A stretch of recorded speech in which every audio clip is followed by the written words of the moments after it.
بسم اللہ الرحمن الرحیم نحمده ونصلی علی رسولہ الکریم اما بعد۔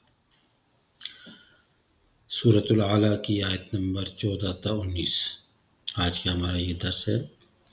سب سے پہلے ہم اس کے لفظی معنی سمجھتے ہیں، پھر اس کے بعد انشاءاللہ اس کا سلیس ترجمہ کرتے ہیں۔ یہ سورۃ العلیٰ کی آخری آیات ہیں۔ سب سے پہلے قد افلح، اس کے معنی دیکھیں جی، یقیناً کامیاب ہوا۔ قد کے معنی ہوتے ہیں تحقیق، یقیناً، یعنی یہ پکی بات ہے، کنفرم بات ہے۔ کیا جی؟ افلح، قد افلح، افلح کے معنی ہوتے ہیں کامیاب ہو گیا۔ کون؟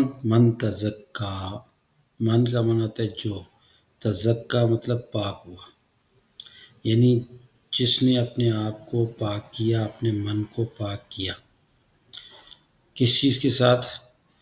وَذَكَرَ اسْمَ رَبِّهِ، واو کے معنی اور، ذکرہ یاد کیا، اسم ربہ، اسم کہتے ہیں نام کو، ربہ اس کا رب، یعنی اپنے رب کے نام سے، اپنے رب کے نام کا ذکر کیا، یعنی اپنے رب کے نام کو یاد کیا، مطلب ایمان قبول کیا، کلمہ پڑھا، رب کو یاد، یعنی رب کو یاد کرنے سے، ایمان سے جتنے کفر کے غلاظتیں ہیں وہ پاک ہو جاتی ہیں۔ وذکر، اور یاد کیا یعنی ذکر کیا، اسم ربی، اپنے رب کے نام کا۔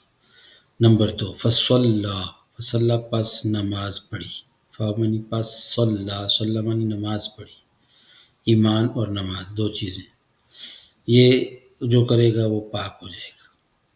اس کے بعد آگے جی، بل تؤثرون الحیات، اب ہونا تو یہ چاہیے کہ اپنے آپ کو بندہ ایمان اور نماز کے ساتھ پاک کرے، لیکن اللہ تعالیٰ فرماتے ہیں بلکہ تؤثرون، تم اختیار کرتے ہو، تؤثرون معنی تم اختیار کرتے ہو، الحیات دنیا، دنیا کی زندگی کو، دنیا کی زندگی کو ترجیح دیتے ہو، اختیار کرتے ہو یعنی ترجیح دیتے ہو، ایمان پر، نماز پر، کس کو ترجیح دیتے ہو؟ دنیا کی زندگی کو، یعنی دنیا کے کاموں کو۔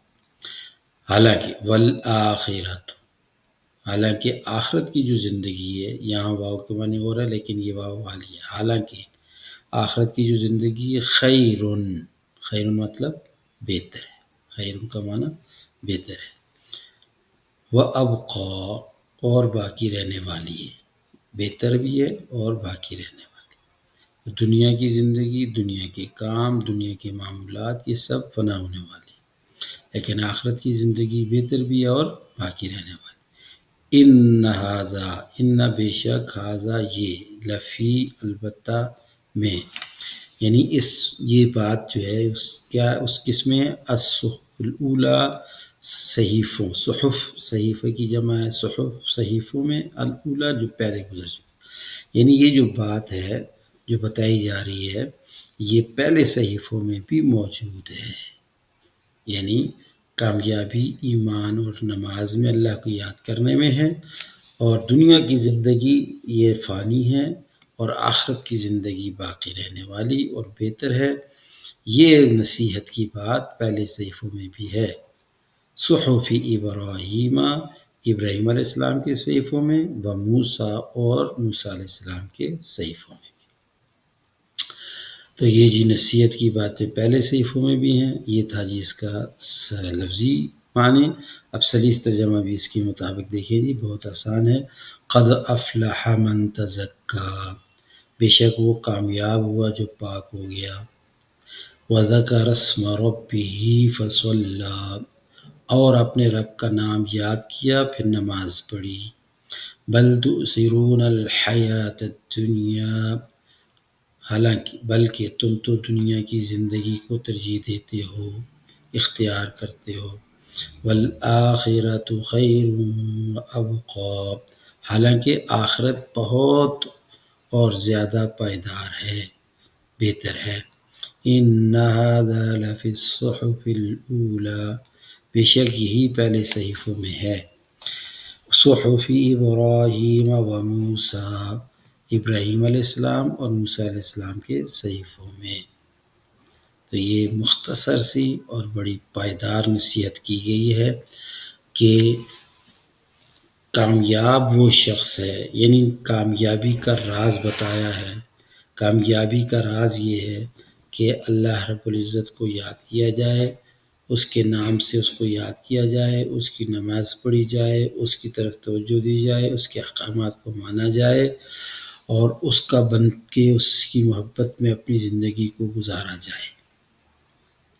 اور جو ہم دنیا کی زندگی کو اختیار کرتے ہیں، آخرت کو بھول جاتے ہیں، یہ نصیحت کی ہے کہ دنیا عارضی ہے، آخرت ہمیشہ رہنے والی ہے اور آخرت کی زندگی دنیا کی زندگی سے بہت بہتر ہے۔ اور یہ جو نصیحت کی بات کی گئی یہ مختصر سی نصیحت ہے۔ اللہ کے نام سے اللہ کو یاد کرو، اس کی نماز پڑھو، اس کی طرف توجہ دو اور دنیا کی زندگی کو اختیار، یعنی اس کو تم اختیار کرو یا نہ کرو، یعنی کیا مطلب کہ اس کو اہمیت مت دو، آخرت پر، آخرت کو اہمیت دو، اس کو ضرورت کی چیز ہے تو ضرورت تک ہی رکھو۔ اور یہ جو نصیحت کی باتیں یہ نہیں کہ یہ صرف تمہیں بتائی جا رہی، نہیں، بلکہ یہ نصیحت کی باتیں تم سے پہلے جو صحیفے قرآن مجید سے پہلے جو صحیفے حضرت ابراہیم علیہ السلام پہ، موسیٰ علیہ السلام پہ کو اترے ہیں، اس کے علاوہ جتنے صحیفے یعنی آسمانی کتابیں نازل کی گئی ہیں ان میں بھی یہی بات بتائی گئی ہے۔ تو جو اللہ کو یاد کرے گا، نماز پڑھے گا اور دنیا کی زندگی پر آخرت کو ترجیح دے گا، اللہ اس کو کامیاب کریں گے۔ اللہ تعالیٰ ہمیں عمل کی توفیق عطا